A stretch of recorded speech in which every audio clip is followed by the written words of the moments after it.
नमस्कार दोस्तों, मैं अमन स्वागत करता हूं आपके अपने YouTube चैनल एजुकेशन हम पे। आज के इस वीडियो में हम देखेंगे भारत के महान वैज्ञानिक MS स्वामीनाथन के बारे में। चर्चे के विषय में इसलिए क्योंकि पिछले 28 सितंबर को इनका निधन हो गया, जिसके कारण हम इनके बारे में जानेंगे। और जैसा कि नाम से सभी लोग परिचित हैं कि MS स्वामीनाथन जिन्हें हम लोग भारत में हरित क्रांति के जनक के नाम से जानते हैं। तो जैसा कि आप यहाँ पर तस्वीर दे सकते हैं, यह है भारत के हरित क्रांति के जनक MS स्वामीनाथन। इनके अगर पूरे नाम की बात की जाए तो इनका पूरा नाम आता है मनकोम्बू संबाशिवन स्वामीनाथन, यानी कि MS स्वामीनाथन। इनके अगर जन्म की बात की जाए तो इनका जन्म हुआ था 7 अगस्त 1925 को कुंभकोनाम जिले में, जो कि तमिलनाडु राज्य के अंतर्गत आता है। और पिछले 28 सितंबर 2023 को इनकी 98 वर्ष की आयु में निधन हो गया, जिसके कारण यह वीडियो उनको समर्पित है। तो चलिए जानते हैं इनके बारे में। तो MS स्वामीनाथन के बारे में है कि भारत के में हरित क्रांति के जनक वैज्ञानिक MS स्वामीनाथन का 98 साल की उम्र में निधन हो गया। स्वामीनाथन को अपनी खोज के लिए भारत ही नहीं बल्कि पूरी दुनिया में जाना जाता है। इनकी उपलब्धि को आप ऐसे ही गिन सकते हैं कि वर्ष 1967 यानी कि 1967 में इन्हें भारत सरकार के द्वारा पद्मश्री, उसके बाद 1972 में इन्हें पद्म भूषण और 1989 में इन्हें पद्म विभूषण से सम्मानित किया गया। और साथ ही साथ MS स्वामीनाथन जो हैं बेसिक तौर पे जेनेटिक वैज्ञानिक यानी कि आनुवांशिक वैज्ञानिक थे। और उन्होंने 1966 में मैक्सिको के बीजों को पंजाब के घरेलू किस्म के बीजों के साथ मिश्रित करके एक नया संकर बीज विकसित किया, और जिससे कि भारत में गेहूं की जो पैदावार है काफ़ी अधिक मात्रा में बढ़ गई। और इसी कारण से इन्हें भारत में हरित क्रांति का जनक भी कहा जाता है। बेसिक तौर पे अगर हम हरित क्रांति के परिचय के बारे में जानें तो आप सभी लोग जानते हैं कि विश्व स्तर पर हरित क्रांति का जनक नॉर्मन बोरलॉग को जाना जाता है। बेसिक तौर पे नॉर्मन बोरलॉग को विश्व में हरित क्रांति का जनक कहा जाता है। और इनके इस कार्य के लिए वर्ष 1970 में नॉर्मन बोरलॉग को शांति का नोबेल पुरस्कार प्रदान किया गया। और भारत की अगर बात की जाए तो भारत में हरित क्रांति का नेतृत्व जो है मुख्य रूप से MS स्वामीनाथन के द्वारा चलाया गया, इनकी मुख्य भूमिका रही। यहाँ पे आप जानते हैं कि हरित क्रांति का परिणाम विशेष करके गेहूं और चावलों के फसलों पर हुआ, जिसके कारण भारत में गेहूं और चावलों के उत्पादन में हमें वृद्धि देखने को मिली। इसकी शुरुआत की अगर बात की जाए तो 20वीं शताब्दी के मध्य में विकासशील देशों में नए उच्च उपज की किस्में देने वाले के प्रयोग का कारण हुआ। बेसिक तौर पे भारत में इतने मात्रा में गेहूं और चावल और अन्य खाद्यान्नों का उत्पादन नहीं हो रहा था। और MS स्वामीनाथन ने जो मैक्सिकन और पंजाब के बीच से एक संकर बीज तैयार किया, उससे भारत में गेहूं की और चावल की हमें अधिक मात्रा में उत्पादन देखने को मिलता है। इसकी प्रारंभिक सफलता मैक्सिको और भारतीय उपमहाद्वीप में देखने को हमें मिली। वर्ष 1967 से 1968 तथा वर्ष 1977 से 1978 की अवधि में हुई हरित क्रांति भारत को खाद्यान्न की कमी वाले देशों की श्रेणी से निकाल के विश्व के अग्रणीय कृषि वाले देशों में परिवर्तित कर दिया। और इसका श्रेय अकेले एक व्यक्ति को जाता है, जिसका नाम आता है भारत में MS स्वामीनाथन का, जिनका कि मैंने बताया कि पिछले 28 सितंबर को 98 वर्ष की उम्र में निधन हो गया। यहाँ से दो क्वेश्चन बनते हैं। पहला कि MS स्वामीनाथन का संबंध किस क्षेत्र से था, तो कृषि से। और यह किस क्षेत्र के वैज्ञानिक थे, तो आनुवांशिकीय वैज्ञानिक थे। बेसिक तौर पे यह गेहूं के और अन्य जो बीज होते हैं उनके आनुवांशिकी को पता करते थे और उनसे संकर बीज तैयार करते थे। अब यहाँ पे अगर जाने जाए कि भारत में हरित क्रांति की पृष्ठभूमि क्या रही, तो जैसा आपने पता है कि 1943 में भारत में विश्व में सबसे अधिक खाद्य संकट से पीड़ित देश था, बेसिक तौर पे 1943 तक। और इसका प्रभाव हमें बंगाल में देखने को मिला कि लगभग 1943 में जो बंगाल में अकाल पड़ा था, उसमें भूख के कारण लगभग 4 मिलियन लोगों की मृत्यु हो गई।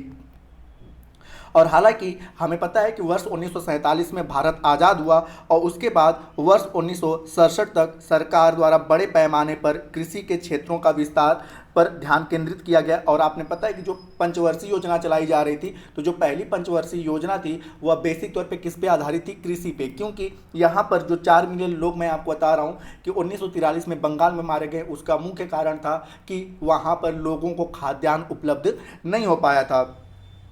लेकिन देश की जनसंख्या वृद्धि के साथ साथ खाद्यान्न उत्पादन की तुलना बहुत तीव्र गति से बढ़ रही थी। बेसिक तौर पे कि हमारे यहाँ जो खाद्यान्न उत्पादन था वह कम था और जनसंख्या काफ़ी अधिक तेज़ी से बढ़ रही थी, जिसके कारण यह समस्या दिन प्रतिदिन बढ़ती हुई जा रही थी।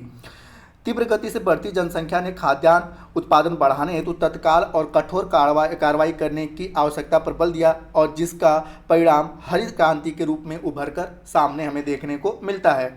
भारत में हरित क्रांति उस अवधि को संदर्भित करता है जब भारतीय कृषि अधिक उपज देने वाले बीज की किस्में जैसे कि ट्रैक्टर, सिंचाई सुविधाओं, कीटनाशकों और उर्वरकों के प्रयोग जैसे आधुनिक तरीके एवं प्रौद्योगिकियों को अपनाकर एक औद्योगिक प्रणाली को विकसित किया। इससे पहले बेसिक तौर पे हरित क्रांति से पहले भारत में जो भी खेती हुआ करती थी वो पारंपरिक तरीके से हुआ करती थी कि हमारे पास ट्रैक्टर नहीं हुआ करते थे, हम लोग कुदाल और हलों से जुताई करते थे, किसी प्रकार का कीटनाशक नहीं हुआ करता था और देसी बीज हुआ करते थे, जिससे कि उत्पादन काफ़ी कम मात्रा में होता था। लेकिन हरित क्रांति आया तो एक नए औद्योगिक प्रणाली की शुरुआत हुई, हमारे पास ट्रैक्टर आए, उर्वरक आए और नई किस्म की बीजें आई, जिससे कि हमें अधिक मात्रा में खाद्यान्न उत्पादन करने का मौका मिला। यहाँ पे कि इसे भारत सरकार और अमेरिका, बेसिक तौर पे जो हरित क्रांति भारत में चलाया जा रहा था इसको फंडिंग कौन कर रहा था, तो इसे फंडिंग करने में भारत सरकार और अमेरिका की एक कंपनी थी जिसका नाम था फोर्ड एंड रॉकफेलर फाउंडेशन द्वारा इसे पैसे द्वारा सहायता दिया जा रहा था कि आप हरित क्रांति के लिए जो भी आपको वित्त की आवश्यकता है वह भारत सरकार और साथ ही साथ अमेरिका की फोर्ड एंड रॉकफेलर कंपनी उन्हें पैसे देगी। आगे अगर बात करें तो भारत में हरित क्रांति को मोटे तौर पे गेहूं क्रांति कह सकते हैं, क्योंकि जैसे मैंने बताया कि हरित क्रांति में ऐसा नहीं था केवल गेहूं पे, हर एक खाद्यान्नों पर, ठीक है, यह क्रांति चलाया गया था। लेकिन सबसे अधिक लाभ किसको मिला, सबसे अधिक पैदावार किसका हुआ, गेहूं का हुआ। जैसा कि आप देख सकते हैं कि वर्ष 1967 और 1968 और वर्ष 2003 से 2004 के मध्य गेहूं के उत्पादों में 3 गुना से अधिक वृद्धि देखने को मिली, लेकिन चावल में केवल हमें 2 गुना वृद्धि देखने को मिली थी और अन्य फसलों में हमें इससे कम भी वृद्धि देखने को मिली थी। तो कुछ लोग हरित क्रांति को गेहूं क्रांति के नाम से भी जानते हैं और कई बार ऐसे भी एग्जाम में क्वेश्चन पूछता है कि हरित क्रांति में सबसे अधिक किस खाद्यान्न का पैदावार बढ़ा था, तो पहले क्रम पे गेहूं था और दूसरे क्रम पे चावल था। तो इसीलिए बेसिक तौर पे ज़्यादातर लोग हरित क्रांति को गेहूं क्रांति के नाम से भी जानते हैं।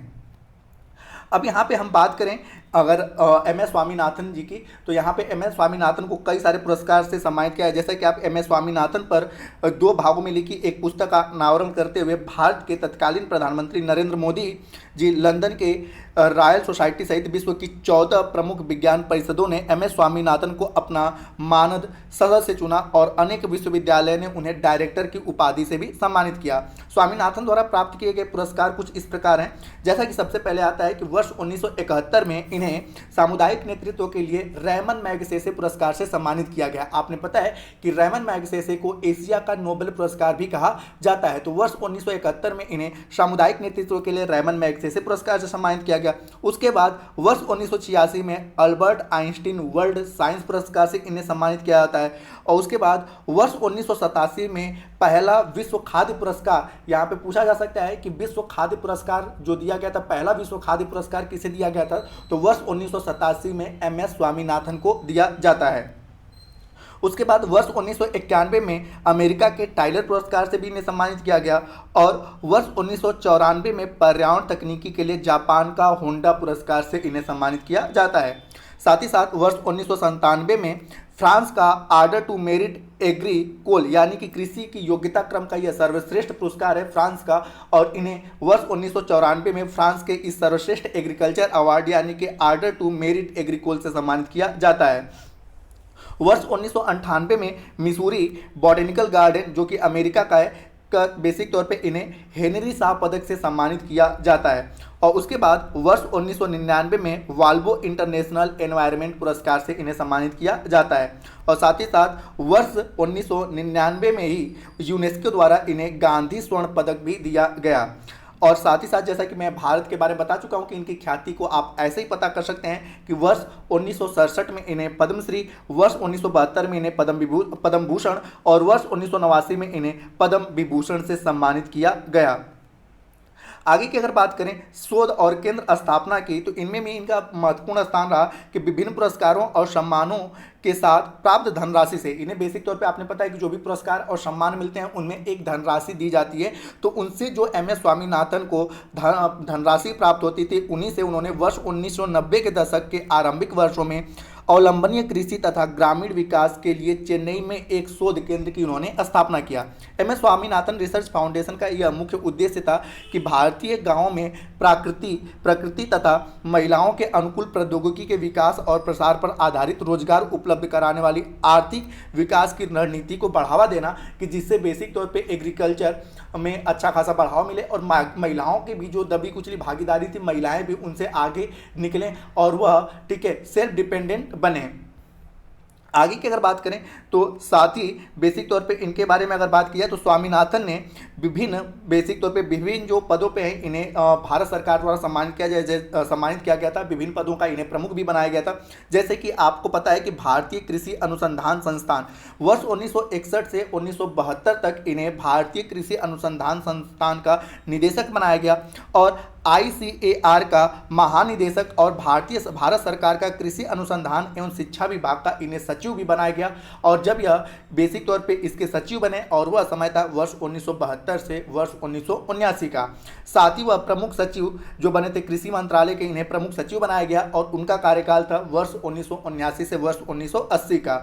और इन्हें बाद में ठीक है कार्यवाहक उपाध्यक्ष और बाद में इन्हें विज्ञान और कृषि विभाग का सदस्य भी बनाया गया। वह अंतर्राष्ट्रीय चावल अनुसंधान संस्थान, कई बार एग्जामों में पूछा जाता है कि अंतर्राष्ट्रीय चावल अनुसंधान संस्थान कहाँ पर है, तो जो कि फिलीपींस की राजधानी मनीला में है। तो यह अंतर्राष्ट्रीय चावल अनुसंधान संस्थान के महानिदेशक भी रहे और साल 2004 में स्वामीनाथन को किसानों के लिए बने राष्ट्रीय आयोग का अध्यक्ष भी नियुक्त किया गया, जो कि आत्महत्या के मामले में किसानों को संकट को देखने के लिए गठित किया गया था। जैसा कि आज भी आप दिन प्रतिदिन देखते हैं कि किसान काफ़ी अधिक मात्रा में आत्महत्या करते हैं, तो उनके लिए जो 2004 में किसानों के आत्महत्या के लिए जो एक समिति बनाई गई थी, उस समिति का अध्यक्ष किसे बनाया गया था, एम एस स्वामीनाथन को। आगे की अगर बात करें कि इनके प्रभावशाली व्यक्तित्व के बारे में, तो जैसा कि आपने पता है कि फाउंडेशन में स्वामीनाथन और उनके सहयोगियों द्वारा पर्यावरण प्रौद्योगिकी के क्षेत्र में किए जा रहे कार्यों को अंतर्राष्ट्रीय मान्यता मिली है। स्वामीनाथन दक्षिण एशिया के उत्तरदायित्व के साथ साथ पर्यावरण प्रौद्योगिकी के क्षेत्र में यूनेस्को में भी बेसिक तौर पर पदासीन रहे। उनकी महान विद्वता को स्वीकार करते हुए इंग्लैंड की रॉयल सोसाइटी और बांग्लादेश, चीन, इटली, स्वीडन, अमेरिका तथा सोवियत संघ की राष्ट्रीय विज्ञान अकादमी में उन्हें शामिल किया गया। वह वर्ल्ड एकेडमी ऑफ साइंस के संस्थापक सदस्यों में से एक थे। वर्ष 1999 में टाइम पत्रिका ने स्वामीनाथन को 20वीं सदी के सबसे प्रभावशाली एशियाई व्यक्तियों में से एक बताया था। तो दोस्तों ये बेसिक तौर पर आपके स्वामीनाथन के बारे में उम्मीद करता हूँ कि आप स्वामीनाथन के बारे में अच्छे से जान चुके होंगे, जिन्हें भारत में हरित क्रांति का जनक कहा जाता है और इनका निधन हुआ 28 सितंबर को, जिसके कारण यह वीडियो उनको समर्पित है। तो उम्मीद करता हूँ कि आपको यह वीडियो पसंद आया। वीडियो पसंद आए तो वीडियो को लाइक करें, कमेंट करें तथा अपने दोस्तों के साथ शेयर करें और चैनल पर नया है तो चैनल को सब्सक्राइब अवश्य करें तथा इस PDF को प्राप्त करने के लिए आप हमारे टेलीग्राम से जुड़ सकते हैं, जिसका लिंक वीडियो के डिस्क्रिप्शन में दिया हुआ है। साथ ही साथ आप हमें इंस्टाग्राम पर फॉलो कर सकते हैं और आप हमें व्हाट्सएप चैनल पर भी फॉलो कर सकते हैं, इनका भी लिंक वीडियो के डिस्क्रिप्शन में दिया हुआ है। तो वीडियो के अंत तक बने रहने के लिए धन्यवाद। मिलते हैं जल्दी नेक्स्ट वीडियो में।